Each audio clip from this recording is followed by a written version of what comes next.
Hi friends, ನಮಸ್ಕಾರ. ಎಲ್ಲರೂ ಹೇಗಿದ್ದೀರಾ? ಇವತ್ತಿನ ರೆಸಿಪಿ ಬಂದು ನಮ್ಮ ಉತ್ತರ ಕರ್ನಾಟಕದ ಸ್ಪೆಷಲ್ ಅಂತಲೇ ಹೇಳ್ಬೋದು. ಹಾಗಲಕಾಯಿ ಉಪ್ಪಿನಕಾಯಿ ಅಂತೇಳಿ. ಇದೇ ಫಸ್ಟ್ ಟೈಮ್ ಅಂತ ಅನಿಸುತ್ತೆ. ಅದಕ್ಕೆ ಏನೆಲ್ಲ ಬೇಕಾಗಿರುತ್ತೆ ಇದನ್ನು ನೀವು ನೋಡ್ಕೊಳ್ಳಿ. ತುಂಬಾ ಚೆನ್ನಾಗಿದೆ. ಈ ರೀತಿ ಒಂದನ್ನು ಮಾಡಿ ಇಷ್ಟ ಆದರೆ ಲೈಕ್ ಮಾಡಿ, ಹಾಗೆ ಒಂದು ಸಬ್ಸ್ಕ್ರೈಬ್ ಮಾಡಿ ಅಂತ ಕೇಳ್ಕೊತೀನಿ. ಹೇಳಿ ಆಂಟಿ, ಏನು ಮಾಡ್ತಿದ್ದೀರಾ ಆಂಟಿ? ಹಾಂ, ಈರುಳ್ಳಿ. ಫಸ್ಟ್ ಆಮೇಲೆ ಈರುಳ್ಳಿ ಅಲ್ಲ, ಏನೇನು ಬೇಕಾಗುತ್ತೆ ಆ ಥರ? ಇದಕ್ಕೆ ಹಾಂ, ಜೀರಿಗೆ, ಹಾಂ, ಸಾಸಿವೆ ಪೌಡರ್ ಇದು ಪೌಡರ್, ಖಾರದ ಪೌಡರು, ಹಾಂ, ಆಮೇಲೆ ಇದು ಇದು ಗರಂ ಮಸಾಲನಾ? ಗರಂ ಮಸಾಲ, ಹ್ಮ್, ಆಮೇಲೆ ಮೆಣಸು, ಮೆಣಸಿನ ಪುಡಿ, ಧನಿಯಾ ಪುಡಿ, ಆಮೇಲೆ ಧನಿಯಾ ಪುಡಿ, ಆಮೇಲೆ ಲಿಂಬು, ನಿಂಬೆಹಣ್ಣು, ಆಮೇಲೆ ಪುದೀನ, ಕೊತ್ತಂಬರಿ, ಕರಿಬೇವು, ಯಾಲಕ್ಕಿ, ಲವಂಗ. ಇದಕ್ಕೆ ಯಾವ್ದು ಅಂತ? ಅದಕ್ಕೆ ಇದ್ರ ಮೊರಾಟಿ ಮೊಗ್ಗಲ್ಲ, ಮೊಗ್ಗು ಇದಷ್ಟೇ. ಆಮೇಲೆ ಈರುಳ್ಳಿ ಅಂದ್ರೆ ನಾವು ಎಷ್ಟು ಮಾಡ್ತೀವಿ ಆ ಕ್ವಾಂಟಿಟಿಗೆ ತಕ್ಕಂಗೆ ತೊಗೊಂಡಿರೋದು. ಈಗ ಇಲ್ಲಿ ಎಷ್ಟು ಇತ್ತು ನಿಮ್ಮ ಹತ್ರ? ಇದು ಆಗ್ಲಕಾಯಿ ಅರ್ಧ ಕೆಜಿ. ಇದಕ್ಕೆ ಆಗ್ಲಕಾಯಿಗೆ ಇಷ್ಟು ತಗೊಂಡಿರೋದು 4 ಈರುಳ್ಳಿ, ಒಂದು 4 ನಿಂಬೆಹಣ್ಣು. ಬನ್ನಿ ಹೇಗ್ ಮಾಡ್ತೀರಾ ಅಂತ ಒಂಚೂರು ತೋರಿಸ್ಬಿಡಿ. ಎಣ್ಣೆ ಹಾಕ್ತೀವಿ.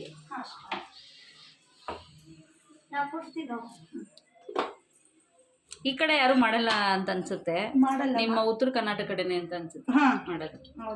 ಎಣ್ಣೆ ಎಷ್ಟು? ಎಣ್ಣೆ ಸ್ವಲ್ಪ ಜಾಸ್ತಿ ಬೇಕಾಗುತ್ತಾ? ಜಾಸ್ತಿ ಬೇಕು. ಅದಕ್ಕೆ ಕರಿಬೇಕು, ಒಂದ್ ಸ್ವಲ್ಪ ಕರ್ಕೋಬೇಕು. ಫಸ್ಟ್ ಅದನ್ನ ಹಾಗಲಕಾಯಿನ ಕರ್ಕೋಬೇಕು. ಅದೇ ಎಣ್ಣೆಯಲ್ಲಿ ಒಗ್ಗರಣೆ ಹಾಕೋದು. ಇದಕ್ಕೆ ಸ್ವಲ್ಪ ಎಣ್ಣೆ ಸ್ವಲ್ಪ ಕಾಯಿಗೆ ಇಟ್ಕೋಬೇಕಾ? ಕಾಯಿಲಕ್ಕೆ ಇಟ್ಕೋಬೇಕು. ಯಾಕೆ ಅಂತ ಬಿಸಿ ಆಗ್ಬೇಕದು. ಹಾಗಲಕಾಯಿನ ಅದ್ರಲ್ಲಿ ಎಣ್ಣೆಲಿ ಕರ್ದು ಇಟ್ಕೊಳ್ಳೋಕೆ. ಬಿಸಿ ಆಗ್ಲವ. ಇವಾಗ ಕಾದಿದಲ್ವಾ?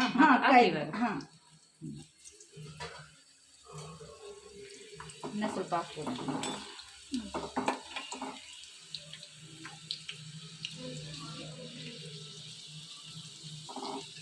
ಹಾಗಲಕಾಯಿ, ಉಪ್ಪಿನಕಾಯಿ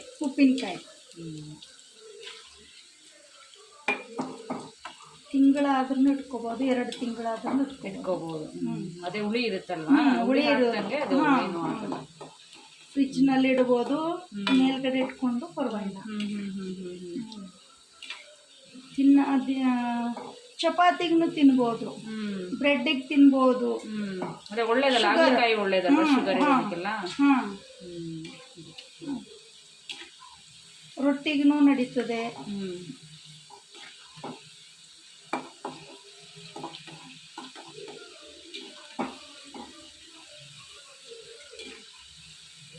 ಸ್ವಲ್ಪ ಟೈಮ್ ಹಿಡಿಬೋದು ಇದು ಫ್ರೈ ಆಗೋಕ್ಕೆ. ನಾವು ಅದಕ್ಕೆ ನೀರಿನ ಅಂಶ ಹೋಗ್ಲಂತೆ ಕುಲ್ಲ ಇಟ್ಟಿದ್ದು ತೊಳೆದು ಅವಾಗಿಂದ ಅವಾಗ ಈ ಥರ ಫ್ರೈ ಆಗಬೇಕು. ಸಣ್ಣ ಆಯ್ತಲ್ಲಮ್ಮ, ಕರೆಕ್ಟ್ ಆಗಲ್ಲ. ಇದು ಕರೆಕ್ಟ್ ಅದನಾ? ಇದು ಕರೆಕ್ಟ್ ಅದಮ್ಮ. ಆಯ್ತು, ಇವಾಗ ತೆಗಿತಾ ಇದ್ದೀನಿ.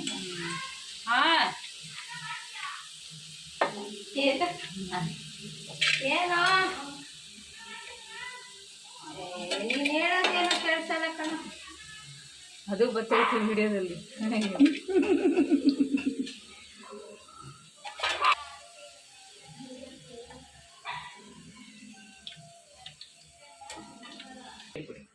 ಇವಾಗ ಜೀರಿಗೆ,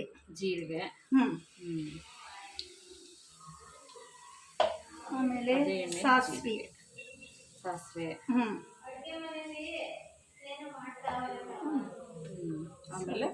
ಆಮೇಲೆ ಈರುಳ್ಳಿ ಸ್ವಲ್ಪ ಕಲರ್ ಬರ್ಬೇಕು, ಚಾಕ್ಲೇಟ್.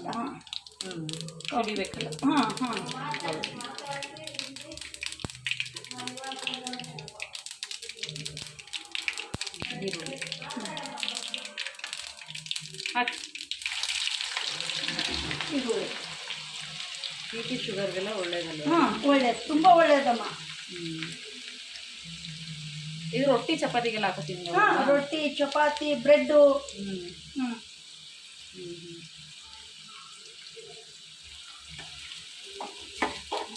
ಬ್ರೆಡ್ಡಿಗಂತೂ ಬೆಳಗ್ಗೆ ತುಂಬಾ ಒಳ್ಳೇದು.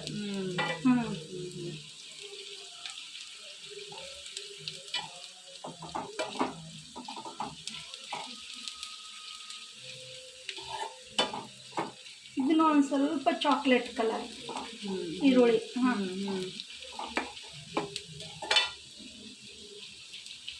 ಬ್ರೌನ್ ಆಗಬೇಕು.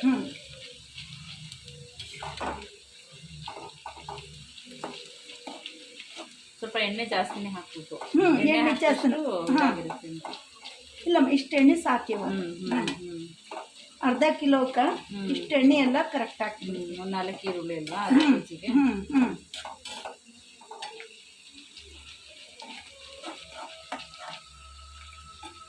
ಎರಡು ಬೆಳ್ಳುಳ್ಳಿ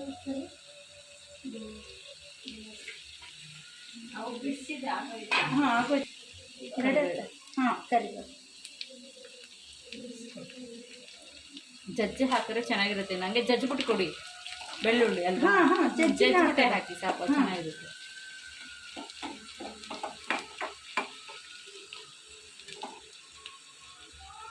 ಆಮೇಲೆ ಏಲಕ್ಕಿ.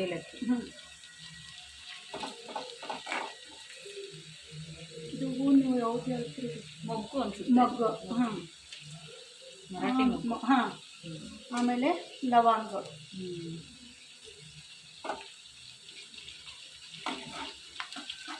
ಇದು ಈರುಳ್ಳಿ ಎಲ್ಲ ಚಾಕ್ಲೇಟ್ ಬರುವವರೆಗೆ ಅವನು ಕರೆಕ್ಟ್ ಆಗ್ಬಿಡ್ತವೆ. ಹೌದು, ಅದಕ್ಕೆ ಅದು ಬೆಂದ. ಹಾಂ ಹಾಂ ಹಾಂ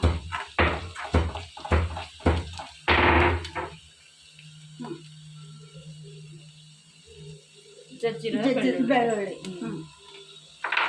ಸ್ವಲ್ಪ ಅದಕ್ಕೆ ಗಮ್ಮನಕ್ಕೆ. ಹಾಂ, ಕೊತ್ತಂಬರಿ ಇಲ್ಲ, ಪುದೀನ. ಪುದೀನನ.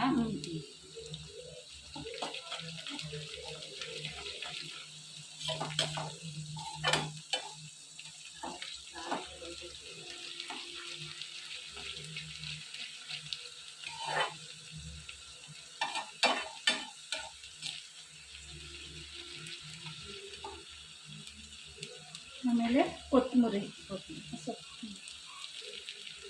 ಇದು ಪೌಡರ್ಗಳೆಲ್ಲ ಆಮೇಲೆ ಆಮೇಲೆ ಹಾಂ, ಇದೆಲ್ಲ ಕರೆಕ್ಟಾಗಿ ನೀರಿನ ಅಂಶ ಎಲ್ಲ ಹೋಗ್ತದಲ್ಲ. ಹಾಂ, ಅವಾಗ ಕೊತ್ತಂಬರಿ. ಆಮೇಲೆ ಖಾರ ಎಲ್ಲ ಹಾಕೋದು, ಉಪ್ಪು. ಯಾಕಂದ್ರೆ ನೀರಿನ ಅಂಶ ಇದ್ರೆ ಇದಾಗಲ್ಲ. ನೀರಿನ ಅಂಶ ಇರಬಾರ್ದು. ನೀರಿದ್ರೆ ಅದು ಇದಾಗ್ಬಿಡುತ್ತಲ್ಲ, ತುಂಬಾ ದಿನ ಇಡಬೇಕು ಅಂದ್ರೆ ನೀರಿನ ಅಂಶ ಎಲ್ಲ ಹೋಗ್ಬೇಕು. ಫುಲ್ ಇದು ಈರುಳ್ಳಿ ಚಾಕ್ಲೇಟ್ ಕಲರ್ ಆಗಬೇಕು. ಚೆನ್ನಾಗಿ ಸ್ವಲ್ಪ ಫ್ರೈ ಆಗಬೇಕು.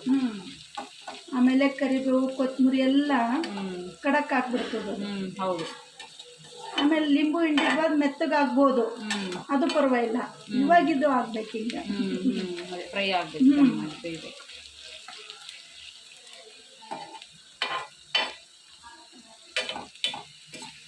ಅರಿಶಿಣ ಪುಡಿ ಇಷ್ಟ ಆಗಬೇಕು, ಇಷ್ಟು ಕಲರ್ ಬರಬೇಕು, ಎಲ್ಲಾನು ಫ್ರೈ ಆಗಿ ನೀಟಾಗಿ. ಅದು ಅರಿಶಿಣ ಪುಡಿಯಾ? ಹಾಂ, ಅರಿಶಿಣ ಪುಡಿ. ಅರಿಶಿಣ ಪುಡಿ. ಗರಂ ಮಸಾಲನ ಇದು? ಗರಂ ಮಸಾಲ. ನಿಮ್ಮ ಕಡೆ ಏನಂತೀರಾ? ದಾಲ್ಚಿನ್ನಿ. ದಾಲ್ಚಿನ್ನಿ ಅಂತೀರಾ? ಆಮೇಲೆ ಮೆಣಸಿನ ಪುಡಿ.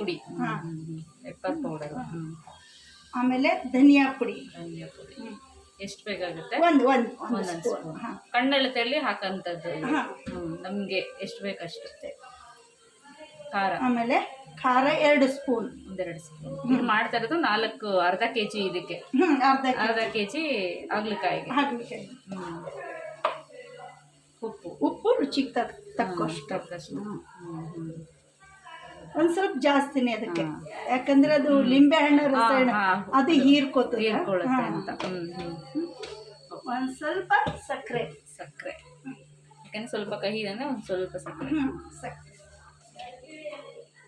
ಸಕ್ಕರೆ ಇದ್ದಿಲ್ಲ ಅಂದ್ರೆ ಬೆಲ್ಲ. ಓಕೆ, ಸ್ವಲ್ಪನೇ, ಒಂದು ಅರ್ಧ ಸ್ಪೂನ್.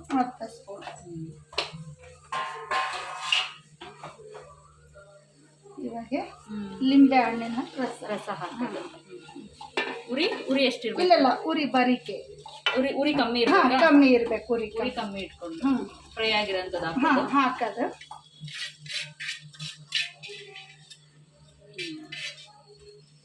ಹಾಕಿದ್ಮೇಲೆ ಲಾಸ್ಟಲ್ಲಿ ಲಿಂಬು. ಅದನ್ನ ಸ್ವಲ್ಪ ಬೇಯಬೇಕಿದ್ರು. ಬೇಯಬೇಕು, ಅದು ಹಿಡಿಬೇಕಲ್ಲ ಸ್ವಲ್ಪ.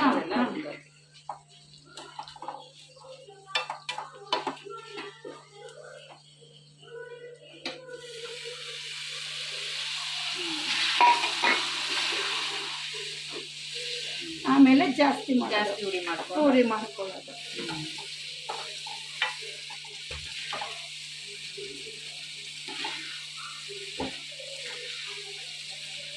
ಚೆನ್ನಾಗಿರುತ್ತೆ ಚಪಾತಿಗೆಲ್ಲ. ಬ್ರೆಡ್ಡಿಗೆ ಸೂಪರಮ್ಮ. ಬ್ರೆಡ್ ಒಂದು ಸ್ವಲ್ಪ ಸಿಹಿ ಇರ್ತದೆ, ಆಮೇಲೆ ಇದು ಕೈ ಇರ್ತದೆ. ಬಾಡಿಗೆ ಬೆಳಗ್ಗೆ ತಿನ್ನೋರಿಗೆ ತುಂಬ ಒಳ್ಳೆಯದು. ಹಾಂ, ಪೌಡೆಲ್ಲ ಮುಗೀತ. ಹಾಂ, ಇಷ್ಟೇನಾ ಇದು? ಇಷ್ಟೇ. ಒಂದು 5 ನಿಮಿಷ ಇಟ್ಟು ಆಮೇಲೆ ತೆಗೆದ್ರೆ ಮುಗೀತು. ಯಾಕಂದರೆ ಲಿಂಬದೊಳಗೆ ನೀರಿನ ಅಂಶ ಸ್ವಲ್ಪ ಹೋಗಬೇಕು. ಹಾಂ, ಒಂದು 10 ನಿಮಿಷ ಮುಗೀತು. ಆಮೇಲೆ ಕಾಂಜಿನ ಬಾಟಲ್ ಇಡೋದನ್ನ. ಇಲ್ಲಾಂದರೆ ಕಾಂಜಿನ ಇದ್ರಲ್ಲಿ ಹಾಕಿದ್ರೆ ತುಂಬ ಒಳ್ಳೆಯದು. ಪ್ಲಾಸ್ಟಿಕ್ಕಿಂತನೂ ಕಾಂಜಿನ ತುಂಬ ಗಾಜಿನ ದೊಡ್ಡದಲ್ಲಿ. ಇಲ್ಲ ಪಿಂಗಾಣಿ ಇಲ್ಲ ಅಂತಂದ್ರೆ ಈ ಥರ. ಚೆನ್ನಾಗಿ ಬೆಂದು ಎಣ್ಣೆ ಬಿಟ್ಕೋಬೇಕು. ಅಲ್ಲಿಗೆ ಆಗಿದೆ ಅಂತ. ಯಾಕಂದ್ರೆ ಅದು ಲಿಂಬುದು ರಸ ನೀರು ಸ್ವಲ್ಪ ಹೋಗ್ಬೇಕದು. ಹೋದ್ಮೇಲೆ ಇದು ಚೆನ್ನಾಗಾಗತ್ತೆ. ಅನ್ನಕ್ಕೆ ತುಪ್ಪ ಆಮೇಲೆ ಇದು ಹಾಕೊಂಡು 1 ಸ್ಪೂನ್ ಹಾಕೊಂಡು ತಿಂದ್ರೂ ತುಂಬ ಒಳ್ಳೇದು. ಶುಗರ್ ಬರೋದೇ ಇಲ್ಲ. ಅನ್ನದೊಳಗೆ ಶುಗರ್ ಅಲ್ಲ. ಹೌದು, ಇದು ಶುಗರ್ ಬರಲ್ಲ, ಕಫ ಬರಲ್ಲ. ಅದೇ ಕಹಿ ಇರೋದ್ರಿಂದ ದೇಹಕ್ಕೆ ಒಳ್ಳೇದು. ದೇಹಕ್ಕೆ ಒಳ್ಳೇದು. ಚೆನ್ನಾಗಿ ಬೆಂದು ಎಣ್ಣೆ. ಖಾರ ಜಾಸ್ತಿನೇ ಹಾಕ್ಬೇಕು ಇದಕ್ಕೆ. ಯಾಕಂದ್ರೆ ಈಗ ಗೊತ್ತಿಲ್ಲ, ನಾಳೆ ಎಲ್ಲ ಹೊಂಟೋಗ್ತದೆ ಖಾರ. ನೀವು ಜಾಸ್ತಿ ಹಚ್ಕೊಂಬರಿಲ್ಲ, ಸ್ವಲ್ಪ 1 ಸ್ಪೂನ್ ಹಚ್ಕೊಂಡ್ರೆ ಮುಗ್ಬೇಕು.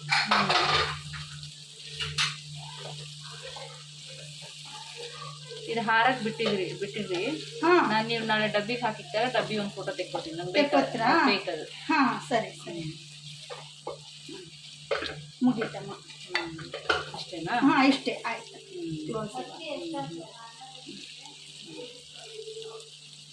ಯಾಕಂದ್ರೆ ಎಣ್ಣೆ ಬಂತಲ್ಲ, ನೀರಿನ ಅಂಶ ಉಂಟೋಯ್ತು. ಅದೇ ಎಣ್ಣೆ ಬಿಟ್ರೆ ಅಲ್ಲಿಗೆ ಆಗಿದೆ.